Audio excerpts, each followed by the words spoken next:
Hello guys, आज हम SSC JE 2020 के शिफ्ट फर्स्ट के क्वेश्चन आंसर को डिस्कस करेंगे। फर्स्ट क्वेश्चन लेते हैं। Flow velocity at the throat of a converging diverging nozzle is when design for maximum discharge. अब इसमें क्या नोजल की बात की गई है कि जो कन्वर्जिंग डाइवर्जिंग नोजल होता है उस पर जो थ्रोट में जो फ्लो वेलोसिटी होती है वो कैसी होती है, वो होती है सोनिक। ठीक है, इसका करेक्ट आंसर हो जाएगा ऑप्शन नंबर 3 सोनिक। अगर हम नोजल की बात करें, ठीक है, ये हमारे पास नोजल है, इसे बोलते हैं कन्वर्जिंग और इसे बोलते हैं डाइवर्जिंग पोर्शन। ठीक है, और जो ये नोजल हो गया इसको बोलते हैं थ्रोट या फिर कन्वर्जिंग डाइवर्जिंग नोजल। अगर हम कन्वर्जिंग की बात करें जिस पे जो फ्लो वेलोसिटी होती है वो होती है सबसोनिक। अगर थ्रोट की बात करें इस पे होती है सोनिक, और अगर डाइवर्जिंग की बात करें तो होती है सुपर सोनिक। ठीक है, अब इस पे थ्रोट पे पूछा है तो कैसी होगी सोनिक, तो आंसर हो जाएगा 3। ठीक है, सोनिक। अब नोजल की बात है तो हम नोजल में, ठीक है, जो इसका एंगल होता है वो कितना लेते हैं 22 डिग्री। ठीक है, नेक्स्ट है which of flowing is not a unit of pressure. Pressure का जो इसमें कौन सा यूनिट नहीं है आपको पता है, बार भी यूनिट है, ठीक है, पास्कल भी होता है, न्यूटन पर मीटर स्क्वायर भी है, तो जूल नहीं है किसका है, वर्क का। नेक्स्ट है a oil of specific gravity 0.7 is stored in a close tank up to height of 2 metre, what will the gauge pressure at the bottom of the tank. तो इसमें क्या पूछा है, प्रेशर पूछा है, इसका फॉर्मूला होता है P बराबर रो जी एच। ठीक है, इसमें वैल्यू पुट कर दीजिए ना, तो उसका आंसर हो जाएगा 0.014 मेगा पास्कल। ठीक है, हाइट दी हुई है, सिर्फ ग्रेविटी दी है और डेंसिटी। ठीक है, नेक्स्ट है what is ductility in steel. जो डक्टिलिटी होती है वो क्या होती है, स्ट्रेस एट यील्ड स्ट्रेस नहीं, ratio of change in length to original length, इसको तो स्ट्रेन बोलते हैं, ratio of ultimate stress to yield stress नहीं, amount of strain a material can withstand before fracture. ठीक है, तो इसका आंसर हो जाएगा ऑप्शन नंबर 4। डक्टिलिटी क्या आती है कि कितने अमाउंट ऑफ स्ट्रेन मटेरियल की कितनी स्टैंड कर सकता है वो, ठीक है, फ्रैक्चर से पहले। नेक्स्ट है Lancashire boiler has dash flue tubes whereas Cornish boiler has dash flue tube. तो आपको पता है जो लैंकाशायर बॉयलर होता है उसके अंदर क्या होती है 2 5 ट्यूब्स होती है, और जो कर्निश बॉयलर होता है उसके अंदर 1 5 ट्यूब्स होती है, तो उनका रेशो पूछा है तो 2:1। लैंकाशायर लोकोमोटिव कर्निश कॉकर्न और स्कॉच, यानी जो बॉयलर होते हैं ये क्या है 5 ट्यूब बॉयलर होते हैं। ठीक, जो 5 ट्यूब बॉयलर होती है और वाटर ट्यूब बॉयलर, इसमें क्या डिफरेंस होता है, वाटर ट्यूब बॉयलर के में क्या होता है ट्यूब के अंदर वाटर होती है और सराउंडिंग क्या होती है फ्यूल गैसेज। अगर हम 5 ट्यूब की बात करें तो ट्यूब के अंदर क्या होता है फायर होती है और सराउंडिंग क्या होता है वाटर होता है। ठीक है, जो लैंकाशायर बॉयलर है, ठीक है, जो लैंकाशायर बॉयलर है वो क्या हो गया 5 ट्यूब बॉयलर, और कर्निश बॉयलर भी क्या हो जाएगा 5 ट्यूब बॉयलर हो जाएगा। लैंकाशायर को हम वैसे 3 पास बॉयलर भी बोलते हैं। ठीक है, 3 पास बॉयलर। नेक्स्ट है stiffness is defined as the ability of material to resist deformation under the action of external load. ठीक है, कितना लोड लगा और कितनी डिफ्लेक्शन है, तो उसकी डेफिनेशन क्या होती है स्टिफनेस, का आंसर हो जाएगा स्टिफनेस। नेक्स्ट है Benson boiler has dash water drums. जो बेंसन बॉयलर होता है उसमें कितनी वाटर ड्रम्स होती है, उसमें होती है 0, यानी कि इसमें नो स्टीम ड्रम। ठीक है, बेंसन बॉयलर को ही हम 1 पास बॉयलर बोलते हैं। अभी मैंने बताया जो लैंकाशायर बॉयलर होता है उसको क्या बोलते हैं 3 पास बॉयलर, और जो बेंसन बॉयलर है उसको क्या बोलते हैं 1 पास बॉयलर। ठीक है, इसमें कोई भी यानी कि नो सर्कुलेशन ऑफ वाटर, इसमें वाटर का रिसर्कुलेशन नहीं होता, ठीक है। नेक्स्ट है, और कौन सी टाइप का बॉयलर होगा, ये हो गया वाटर ट्यूब बॉयलर, ठीक है, बेंसन बॉयलर। नेक्स्ट है, a power plant that use a turbine followed by a steam turbine for necessary power generation is known as, जो स्टीम पावर प्लांट के अंदर, ठीक है, पावर जनरेशन के अंदर जो स्टीम टर्बाइन के लिए यूज़ किया जाता है, किसके अंदर, साइकिल पावर प्लांट के लिए, उस पावर प्लांट को क्या बोलते हैं, वो होगा कंबाइंड साइकिल पावर प्लांट, जिसमें दोनों में कंबाइंड हो जाएगा पावर, स्टीम टर्बाइन और पावर प्लांट दोनों कंबाइन करके क्या हो जाएंगे, combined cycle power plant. Next है, which of flowing process is not part of an ideal Otto cycle, Otto cycle का इसमें कौन सा पार्ट नहीं है, heat addition at a constant pressure पे, ये सही है। जो आपको पता है, जो ऑटो साइकिल होता है, ऑटो साइकिल का हम पीवी डायग्राम बनाते हैं। ऑटो साइकिल किस पे बेस होता है, पेट्रोल इंजन पे, ठीक है, यानी कि स्पार्क, ऐसा ही स्पार्क इग्निशन इंजन पे, ठीक है। इसका डायग्राम जो होता है ऑटो साइकिल का, वो क्या होता है, इसको कांस्टेंट वॉल्यूम साइकिल भी बोलते हैं। ऑटो साइकिल क्या बोलते हैं, कांस्टेंट वॉल्यूम साइकिल भी बोलते हैं।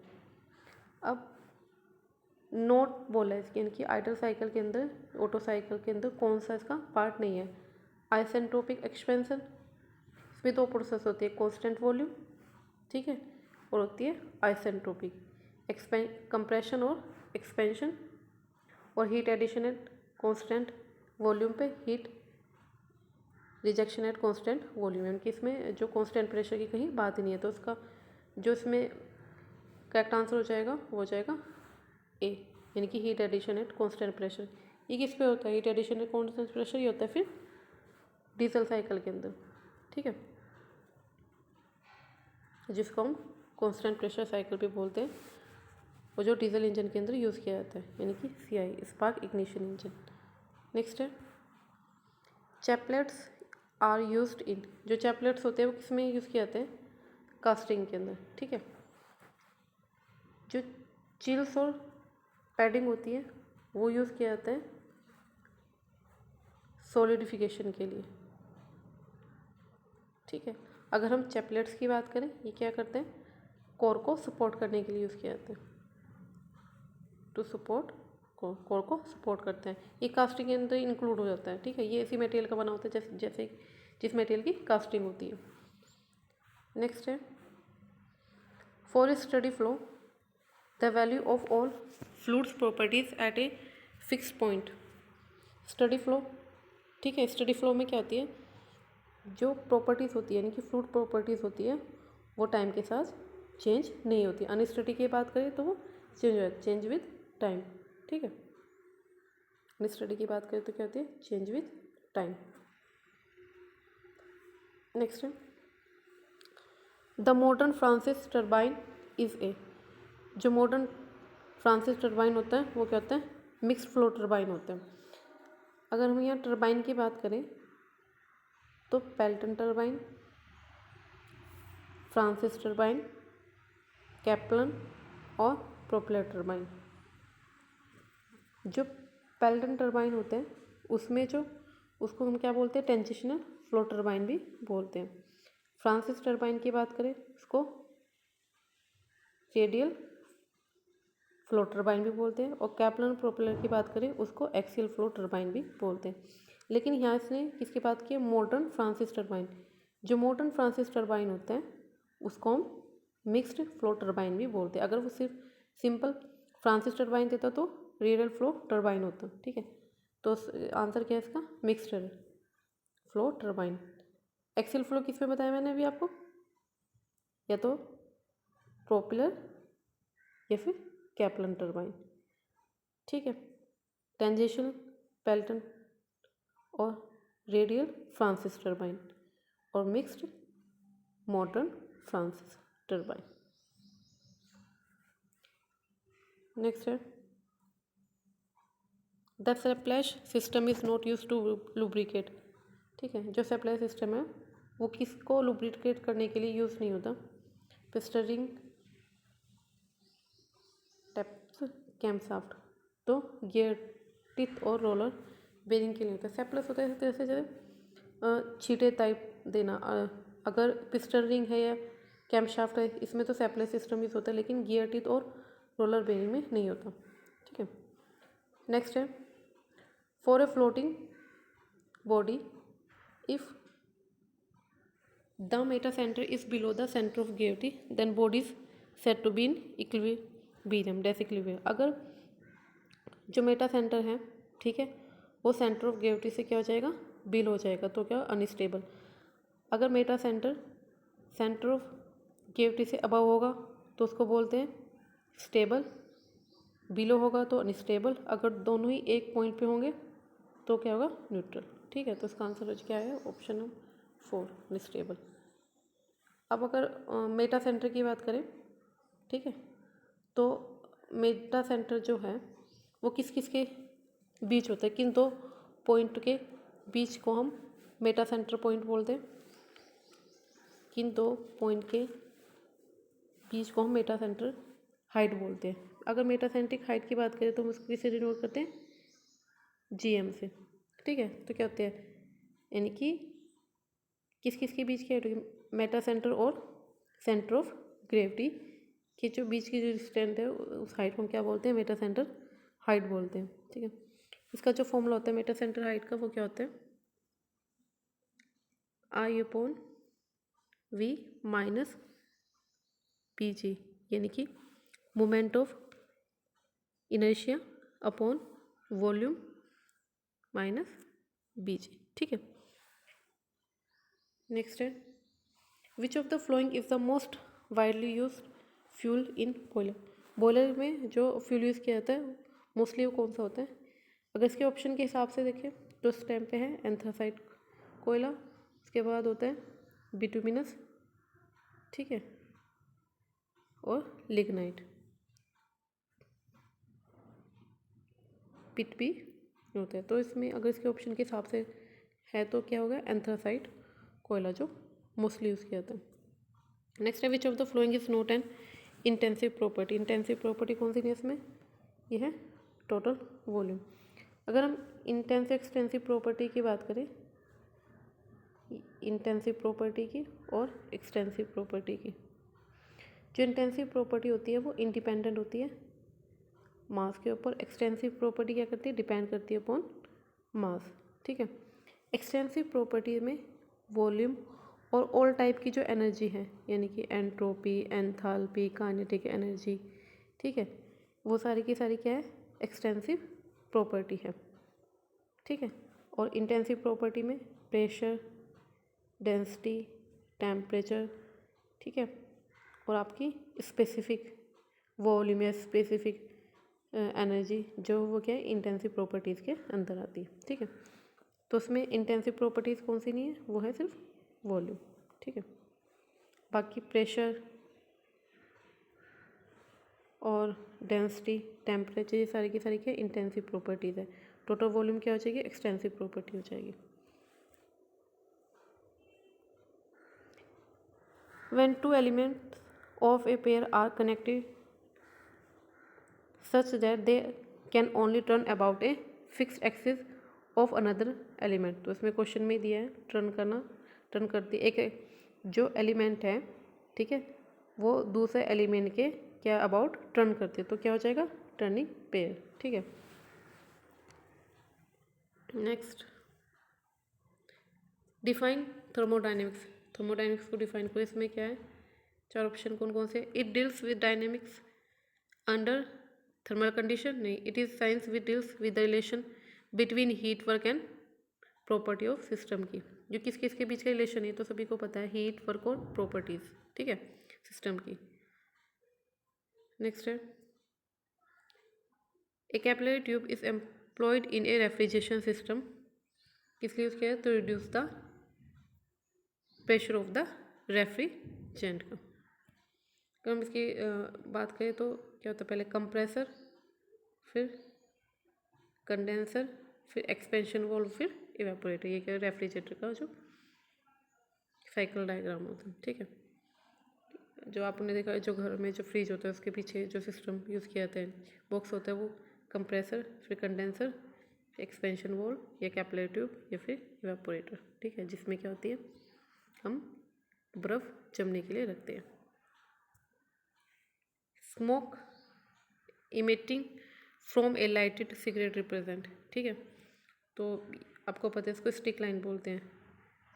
जो सिगरेट का लाइटर जो होता है उसमें अगर स्मोक होगी, निकलेगी, तो उसकी हर जो एक लाइन होगी वो किसको रिप्रेजेंट करती है, स्टिक लाइन को, ठीक है। Next, any change in entropy could be achieved by changing, तो कोई भी चेंज जो एंट्रोपी में किसके ऊपर डिपेंड करते हैं, हीट के ऊपर, ठीक है बराबर D Q by T. Change in entropy depend upon change of heat, ठीक है। अगर रिवर्सिबल की बात करें, जो एंट्रोपी होती है वो ज़ीरो होती है। इरिवर्सिबल की बात करें क्या होती है, ज़ीरो या फिर positive. Next, the flash chamber in the single stage VCR cycle serves to, जो फ्लैश चैम्बर होते हैं वेपर कंप्रेशन रेफ्रिजरेशन साइकिल में, वो क्या करते हैं, वो उसके रेफ्रिजरेशन इफेक्ट को इंक्रीज करते हैं। The flow in वॉल्यूट casing outside the rotating impeller of a centrifugal pump is radial flow, जो एसएससी ने इसका आंसर दिया है वो रेडियल फ्लो दिया है, ठीक है। अगर हम केसिंग की बात करें तो फ्री वोर्टेक्स फ्लो, अगर हम इम्पेलर की बात करते हैं क्या होता है, फोर्स वोर्टेक्स फ्लो, लेकिन इसके अकॉर्डिंग जो आंसर है वो है radial flow. Impact load is an example of, impact load किसका एग्जाम्पल है, क्या है। अगर हम इम्पैक्ट लोड की बात करें तो मोस्टली हम क्या कंसिडर करते हैं, टफनेस को, ठीक है। तो फटीक लोड तो नहीं हो सकता, यूनिफॉर्म लोड नहीं, ठीक है। तो स्टैटिक या डायनेमिक लोड में क्या होगा, डायनेमिक लोड होगा, ठीक है। Which of the following is not a property of an ideal fluid, ideal fluid की कौन सी प्रॉपर्टी नहीं है, तो क्या है, इट हैज़ विस्कोसिटी, ठीक है, ये सही आंसर है। बाकी जो आइडल फ्लू है वो क्या होता है, इरोटेशनल होता है, इन कंप्रेसिबल होता है, नॉन विस्कस होता है, ठीक है, तो नहीं है वो क्या है, it has viscosity. If the specific gravity of oil की 0.7 देन द डेंसिटी, ये क्वेश्चन पहले भी कराया था, तो उसमें आपको क्या करना है, 1000 से मल्टीप्लाई कर देना है, ठीक है, तो ये 700। नेक्स्ट है, इन ए context of laminar flow which of the following statement is most appropriate, laminar flow के अंदर, ठीक है, कौन से स्टेटमेंट्स सही है, तो आपको पता है laminar flow is observed in high viscous fluid at low velocity, जो laminar flow होता है वो क्या कहते हैं, लो वेलोसिटी और हाई विस्कोसिटी। laminar flow में वेलोसिटी लो होती है लेकिन विस्कोसिटी क्या होती है इसकी, हाई होती है, यानी कि हाई विस्कस लो वेलोसिटी, ठीक है। तो इसका आंसर हो जाएगा, करेक्ट आंसर ऑप्शन नंबर 2। अगर हम यहाँ बात करें लैमिनार फ्लो और टर्बुलेंट फ्लो की, ठीक है, जो लैमिनार फ्लो होता है उसकी जो वेलोसिटी होती है वो लो होती है, लेकिन जो विस्कोसिटी होती है वो ज़्यादा होती है। अगर टर्बुलेंट फ्लो की बात करें, वेलोसिटी हाई होती है और विस्कोसिटी कम होती है, ठीक है। Next, if the relationship between shear stress of fluid is not linear to the velocity gradient then the fluid is, आपको पता है अगर shear स्ट्रेस और वेलोसिटी ग्रेडियंट के बीच पे लीनियर मोशन ना हो तो क्या होगा, नॉन न्यूटन फ्लो। डायग्राम में देखें,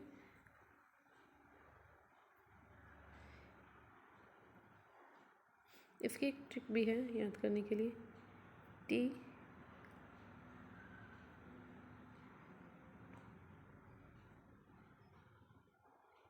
ये जो लाइन है इसमें क्या होता है, जो shear स्ट्रेस है वो वेलोसिटी ग्रेडियंट के क्या है, लीनियर है, तो उसको हम क्या बोल देते हैं, न्यूटन्स फ्लो। अगर इसमें जो लाइन जो है वो लीनियर नहीं होगी तो उसे हम क्या बोल देंगे, नॉन न्यूटन फ्लो। अब इसमें 3 लाइन मैंने ऊपर दी है, ठीक है, और 3 ये नीचे है। 2 जो लाइन है बीच की एक स्टेट है इसकी, ठीक है, TIRPND, ठीक है। ये जो फ्लूइड है वो क्या है, थायरोस्कोपिक फ्लूइड, ठीक है, बिगम्बम या आइडल, ठीक है, रेडियल, पेस्टियर, न्यूटन और डायलैंड, ठीक है। अगर इसके फ्लो की यहाँ पे जो विस्कोसिटी होती है वो ज़्यादा होती है, की कम होती है, पी की, आर की ज़्यादा होती है, फिर टी की होती है कम होती है, ठीक है। थायरोस्कोपिक फ्लूइड, पेस्टियर फ्लूइड, ठीक है, आइडल, ठीक है, ये इसका याद करने की एक टेबल है। नेक्स्ट है what is kinematic viscosity. Kinematic viscosity क्या होती है, it is the ratio of dynamic viscosity to the mass density, ठीक है। और जो काइनेमेटिक विस्कोसिटी इसकी यूनिट क्या होती है, स्ट्रोक, ठीक है। अगर हम डायनेमिक विस्कोसिटी की बात करें, डायनेमिक विस्कोसिटी इसका जो यूनिट होती है वो क्या होता है, पॉइज होती है। किसकी, डायनेमिक या एब्सोल्यूट विस्कोसिटी के जो क्या होते हैं यूनिट, पॉइज होते हैं। एक पॉइज किसके बराबर होते हैं, 1 पॉइज बराबर 1/10 न्यूटन सेकेंड पर मीटर स्क्वायर। अगर स्ट्रोक की बात करें तो 1 stoke is equal to 10⁻⁻⁴ metre square पर सेकेंड, ठीक है। Next, compounding of steam turbine की इज डन टू, जो स्टीम टर्बाइन की कंपाउंडिंग होती है वो क्या करती है, रोटर की स्पीड को कम करती है। अगर हम यहाँ पे स्टीम टर्बाइन की बात करें तो 2 टाइप के टर्बाइन होते हैं, एक इम्पल्स टर्बाइन, एक रिएक्शन टर्बाइन, ठीक है। एक इम्पल्स टर्बाइन होता है, एक रिएक्शन टर्बाइन। अगर हम कंपाउंडिंग की बात करें, पहले कंपाउंडिंग में प्रेशर कंपाउंडिंग भी आती है, वेलोसिटी कंपाउंडिंग भी आती है, प्रेशर वेलोसिटी कंपाउंडिंग भी आती है। इम्पल्स टर्बाइन की बात करें अब, इम्पल्स और रिएक्शन टर्बाइन। इम्पल्स टर्बाइन के अंदर डी लेवल जो टर्बाइन होता है उसको इम्पल्स टर्बाइन भी बोलते हैं। अगर हम प्रेशर कंपाउंडिंग की बात करें, ठीक है, तो उसमें रेटू टर्बाइन। अगर हम वेलोसिटी कंपाउंडिंग की बात करें तो उसमें आएगा कर्टिस टर्बाइन। अगर रिएक्शन टर्बाइन की बात करें तो जो 50% रिएक्शन टर्बाइन होता है उसको हम पार्सन टर्बाइन भी बोलते हैं। अगर 100% रिएक्शन टर्बाइन होगा तो उसको हम हीरो टर्बाइन भी बोलते हैं, ठीक है। अब इम्पल्स टर्बाइन और रिएक्शन टर्बाइन में डिफरेंस देख लेते हैं। जो इम्पल्स टर्बाइन होती है इसमें जो स्टीम जो एक्सपेंड होती है वो किस में होती है, सिर्फ नोजल के अंदर। अगर हम रिएक्शन टर्बाइन की बात करें तो जो इसमें स्टीम होती है वो किस में एक्सपेंड होती है, नोजल और ब्लेड दोनों के अंदर, ठीक है। इसमें जो इसकी शेप होती है ब्लेड की वो कप टाइप होती है, इसमें जो ब्लेड की शेप होती है वो एयर फॉयल टाइप की होती है, ठीक है। अगर हम इसके जो फिक्स्ड ब्लेड या मूविंग ब्लेड होते हैं उनकी बात करें तो उसमें क्या होते हैं, इक्वल नहीं होते। लेकिन रिएक्शन टर्बाइन के अंदर फिक्स्ड ब्लेड और मूविंग ब्लेड वो क्या होते हैं, आइडेंटिकल होते हैं, दोनों इक्वल होते हैं। ये ओपन होती है एटमॉस्फेयर में, ये ओपन नहीं होती, ठीक है। Next, when hot air exhausting from the turbine is used to heat up the compressor exit flow, it is known as regeneration, ठीक है। रीजनरेशन में जो हॉट एयर होती है, ठीक है, वो इसमें यूज़ की जाती है। इंटरकूलिंग तो ठंडा करने के लिए होती है, रिवेपोरेटिंग इंटरकूलिंग नहीं, ठीक है। तो इसका आंसर हो जाएगा 4। नेक्स्ट है which of the following statement is correct about A Benson boiler. अभी हमने बेंसन बॉयलर के पीछे बात की, तो बेंसन बॉयलर कौन से टाइप का बॉयलर है, ये क्या है, वाटर ट्यूब बॉयलर है, मैंने बताया। तो जो बेंसन बॉयलर उसको 1 पास बॉयलर भी बोलते हैं, ठीक है। इसमें क्या होता है, नो रिसर्कुलेशन ऑफ वाटर, ठीक है, इसमें वाटर कोई भी रिसर्कुलेशन नहीं होता। आंसर हो जाएगा ऑप्शन नंबर 3। नेक्स्ट है variation of stress with strain rate for a Newton's fluid, वो क्या होता है, मैंने भी बताया था, जो स्ट्रेस और स्ट्रेन रेट के बीच में, ठीक है। अगर न्यूटन्स फ्लूइड है तो क्या होगा, लीनियर होगा। अगर नो न्यूटन्स फ्लू हो गया तो नॉन लीनियर, ठीक है। तो उसका हो जाएगा आंसर नंबर 2 यानी कि लीनियर। नेक्स्ट है द वैल्यू ऑफ क्वालिटीज और dryness fraction of a substance in A saturated liquid vapour mixture, वो क्या होती है, किसके बीच होती है, 0 से 1 की। ठीक है, सैचुरेटेड लिक्विड और वेपर दोनों मिक्सचर की बात की है। अगर वो सैचुरेटेड लिक्विड की बात करता तो 0 होती, सैचुरेटेड वेपर की बात करता तो क्या होता, ड्राइनेस फ्रैक्शन 1 होती। अब दोनों की बात की तो 0 से 1 की, तो कहीं से कहीं तक भी नहीं है दूध। ठीक है, तो थैंक्स